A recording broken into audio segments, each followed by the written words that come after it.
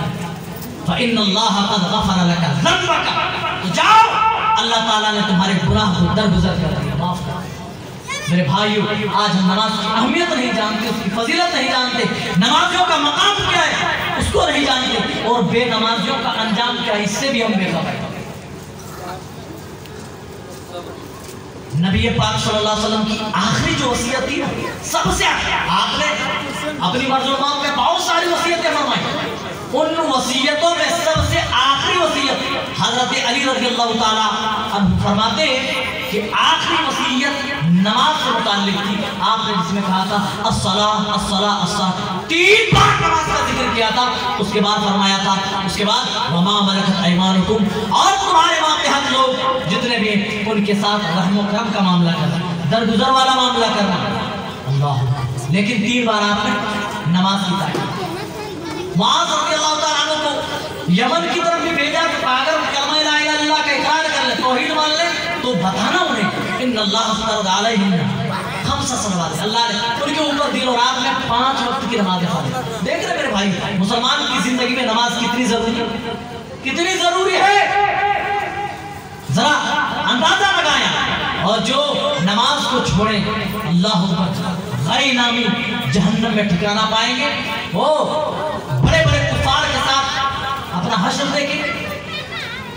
میرے بھائیوں، نماز انسان کی زندگی میں اگر نہیں ہے تو نہ اسے دنیا حاصل ہو سکتی ہے اور نہ ہی وہ آخرت اسے مل سکتی ہے، اتنا یاد رکھنا چاہیے۔ ایک صحابی آتے کہتے اللہ کے رسول ایسا عمل بتائیے جس سے اللہ خوش ہو جائے اور اللہ تعالیٰ مجھے جنت میں داخل کر دے۔ اللہ کے رسول نے فرمایا لا تشرک باللہ وَإِنْ عُذِّبْتَ وَقُتِلْتَ، کبھی اللہ کے ساتھ شرک نہ کرنا، اگرچہ تمہیں بہت زیادہ تمہیں عذاب دیا جائے یا تمہیں قتل کر دیا جائے، اور والدین کی نافرمانی نہیں کرنی۔ ٹائم نہیں ہے، میں مفہوم بتا دیتا ہوں، والدین کی نافرمانی نہیں کرنا۔ وَإِنْ أَخْرَجَاكَ مِنْ بَيْتِكَ، اگرچہ تمہیں تمہارے گھر سے نکال دیں، تمہیں تمہاری جائیداد سے بے دخل کر دیں تمہارے ماں باپ، پھر بھی والدین کی نافرمانی نہیں کرنی۔ اور پھر فرمایا تھا جنت میں جانا چاہتے ہو یہ بھی سنیے، کبھی جان بوجھ کر فرض نماز نہیں چھوڑنا، کیونکہ جو شخص بھی جان بوجھ کر ایک نماز فرض نماز چھوڑ دیتا ہے اللہ کی اس کے اوپر سے ذمہ داری اٹھ جاتی ہے۔ آج ہم مسلمان بے نمازی ہیں، اللہ کی ذمہ داری ہمارے اوپر سے اٹھ گئی ہے، اسی لیے ہم اللہ کی نصرت اور مدد کی تلاش میں ہیں، اسی لیے ہمارے پاس اللہ کی نصرت نہیں دکھتی ہے اور نہیں مدد دکھتی ہے۔ اللہ تعالی ہم سب کو صحیح سمجھتا فرمائے۔ اے اللہ ہم سب کے دلوں میں نماز کی محبت پیدا کر دے، ہمیں پکا سچا مومن و مسلمان بنا، جب تک زندہ رکھ ایمان و اسلام پر، خاتمہ بھی ہو اس حال میں کہ ہم مومن و مسلمان. وآخر دعوانا ان الحمدللہ رب العالمین والسلام علیکم ورحمۃ اللہ وبرکاتہ.